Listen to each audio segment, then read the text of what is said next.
Hi guys, welcome to Generation Mingle. I am the host, my name is B, and today's episode will be a little bit heavier than usual.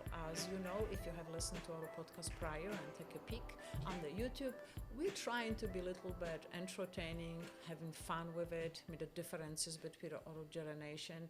But today's topic will be family estrangement, cut out and walking away. So just a little bit insights also to my podcast. That particular topic have been on my mind for quite a long time. I do have many friends, also family members and colleagues that I know that confide in me very often how difficult it is when someone cut them out. What does that mean? Is basically, I hope you know, you just don't talking to the family member for some reason that some of them really quite frankly don't know even why. So this is the purpose of when I have noticed that estrangement between generation and some of the generation members not understanding why, regardless if the boomers, Gen X like myself or the millennials didn't even know what really happening, I decided no place that we really can talk about it because it seems like it's a taboo. The older generation doesn't want to talk about because doesn't want to blame that maybe they're a bad grandma or a bad mother. So they don't want to bring that up at all, no one. And the millennials just don't want to deal with it. Avoidance, right? So I decided to establish Generation Mingle podcast, and that was the beginning. So now that I said that, let's go move on, okay?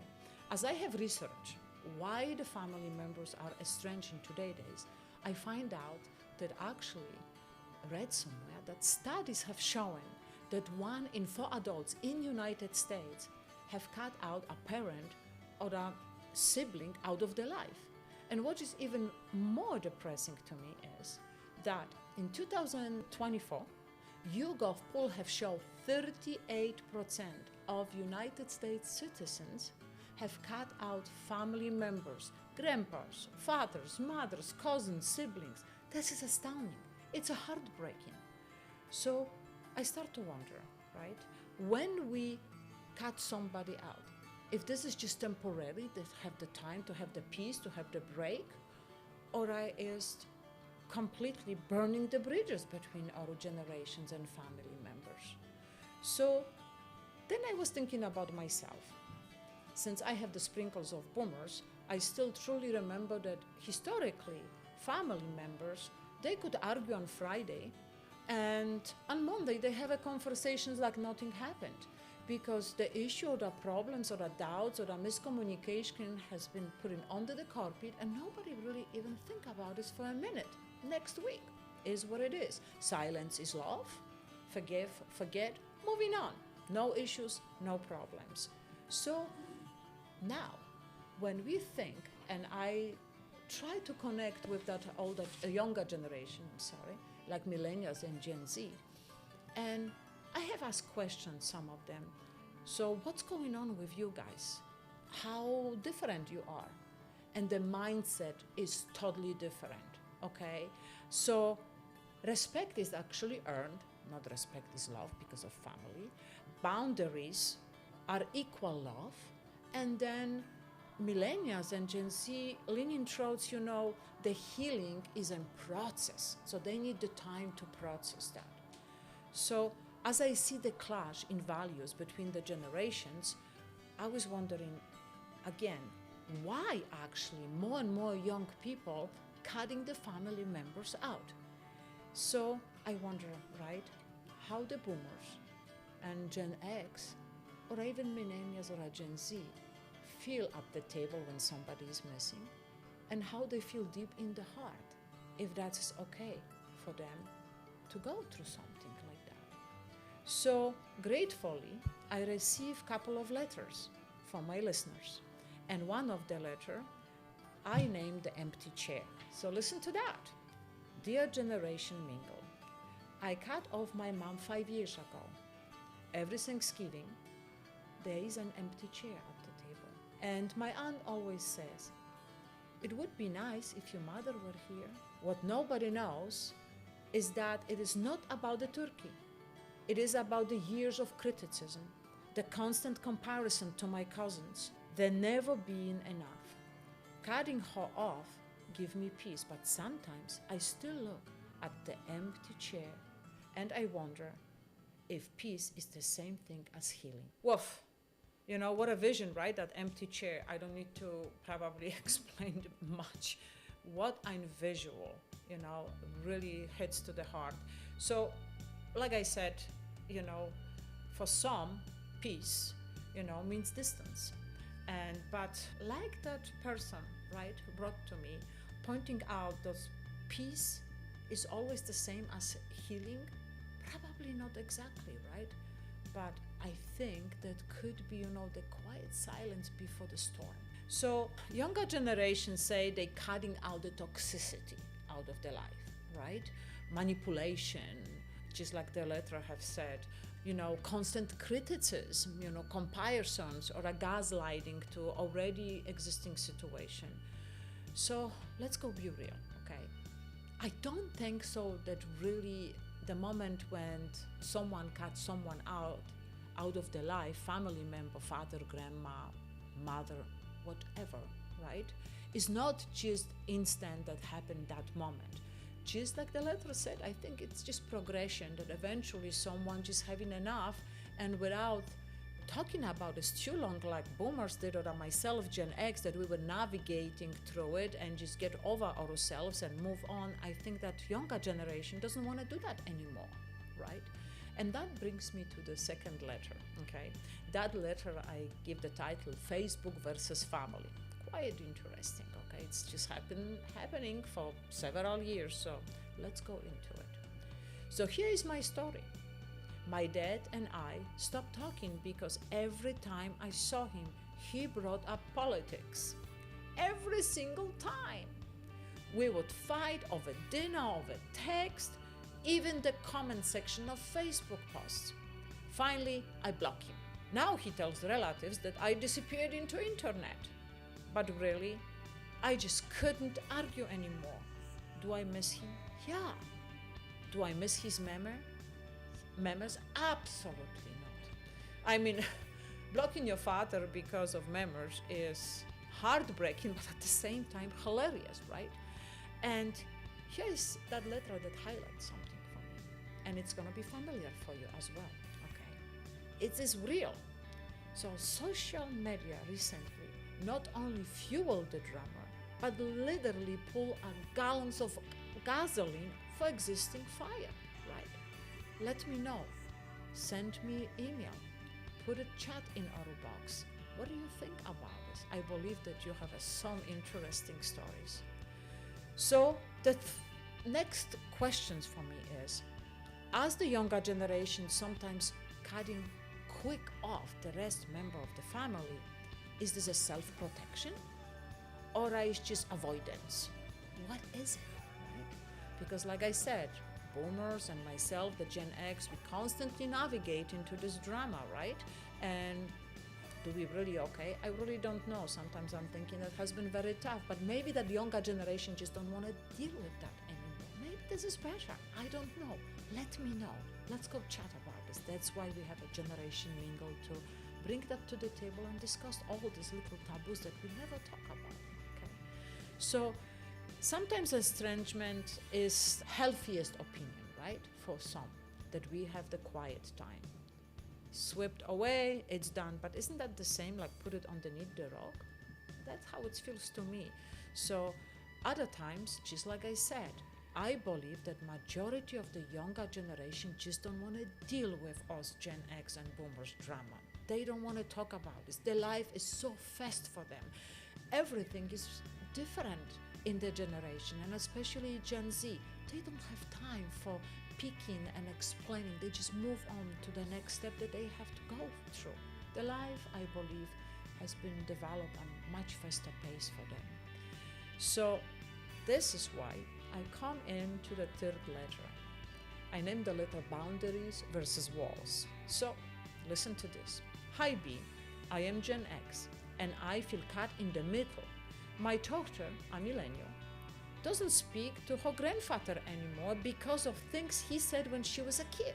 She says cutting him off is her way of healing. But here is a kicker. I'm still close to my dad. So holidays are like a chess match. Who's sitting where and who is invited when? Sometimes I wonder, is the millennial generation protecting themselves or are just building higher walls? So my goodness, this poor woman or a man is in such a tough spot, loving your parent and your child and literally, playing the logistic battlefield before each holiday dinner. Quite insane, don't you think? And that really question is, for me, that I ask myself, what is that, right? Are they setting those younger individual boundaries? Or are you seriously building higher walls? So let's get to the little bit, happier part of our discussions of my subject today, okay? Is reconciliation possible between generations? So I think it is a hopeful part for us all, okay?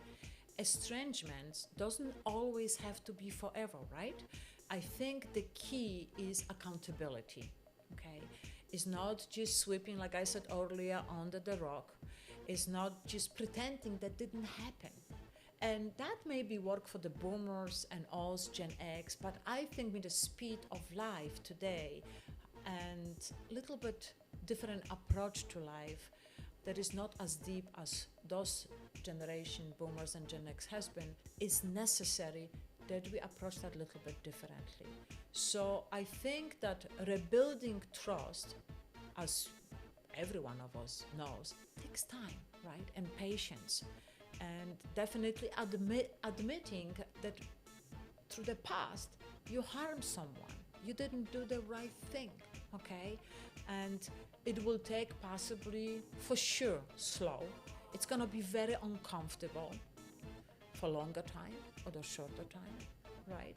Definitely not gonna be pleasant, okay? And sometimes doesn't work, but sometimes it does. So, some of the professionals out there in the world that I have been listening and reading, suggesting when you send that text message and you're not receiving the answers, that's mean no, and that's it, right? If you call and somebody doesn't answer and don't call you back, that's mean no. Yeah, in some aspects I would agree. But if it's coming of the family and today's style of living and that huge gap that we have between the generation, and that definitely the life not getting any easier, from my point of view, it's getting more complicated, and especially mine gets out to millennials and Gen Z because there's so much going on. I think that we should reach out. Doesn't have to be every day, God forbid that's excessive, every week, not as well. But if you can just send a Christmas card from nowhere, hey, I hope you're gonna have a pleasant holidays. That's all it needs to be. And maybe something happened, right? Maybe for the birthday, you just say, hey, happy birthday. Nothing else said. And see what's happening. And again, nobody needs to answer to you, okay? I believe that also for the person that has been cut out of the family or out of the son's life or the child's or the grandma's life, if you're trying to reach out, it's also feel good for you that you're opening the door, that you want to find out. So your kindness showing. And if it's going to happen in a year, 2 or 3, who cares? It will happen, The closure doesn't have to be necessary right away. And that brings me to my last letter. Okay. That letter really touched me and to a little bit tears in my eyes, and I'm still getting emotional each time I read. I give the title to the letter, The Tree Branch. I am 26 years old, and I cut contact with my mom at 18.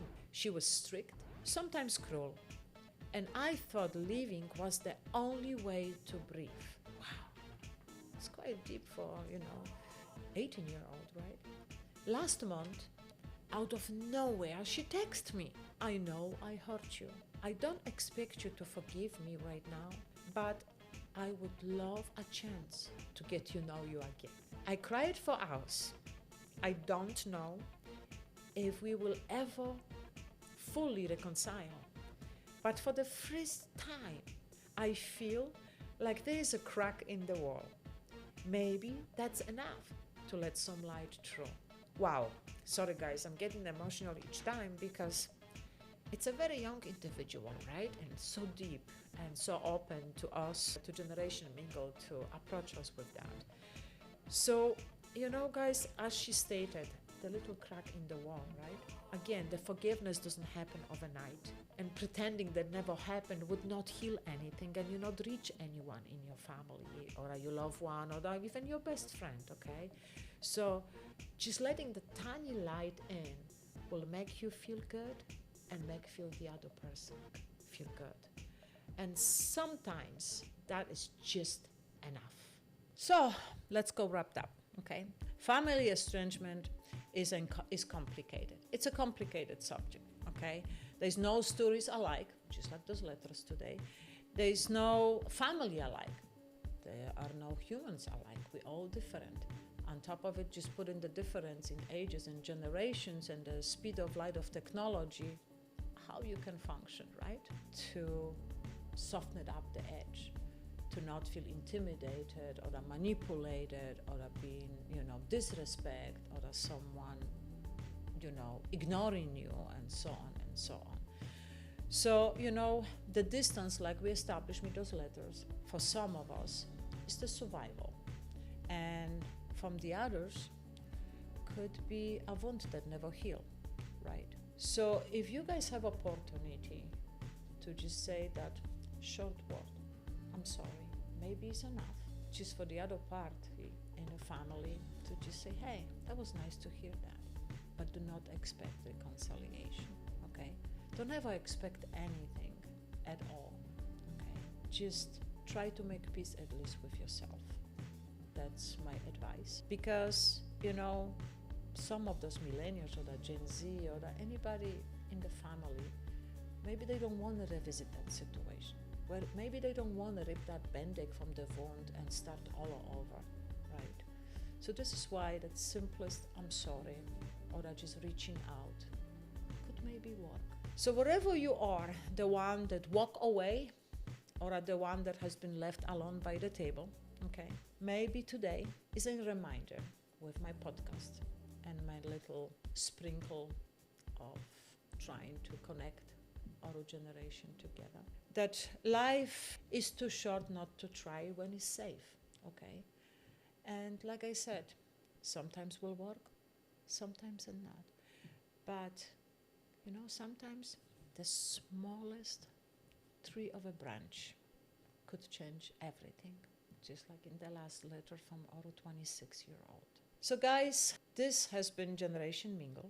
And if you guys have your own story about your family estrangement or the reconciliation, okay, drop in your story in our box or in the chat or send us an email. Because you never know, maybe your story will help someone, some family members, to understand, to respect, and even maybe reconcile. So guys, until next time, please take care of each other. Put a smile on the face. It's not as bad. Maybe you reconcile in the year 2 or 3 or 5. Who knows? But just take care of yourself. Be safe out there. And maybe make that call. Send that text. Send that postcard. To the next time. Be safe.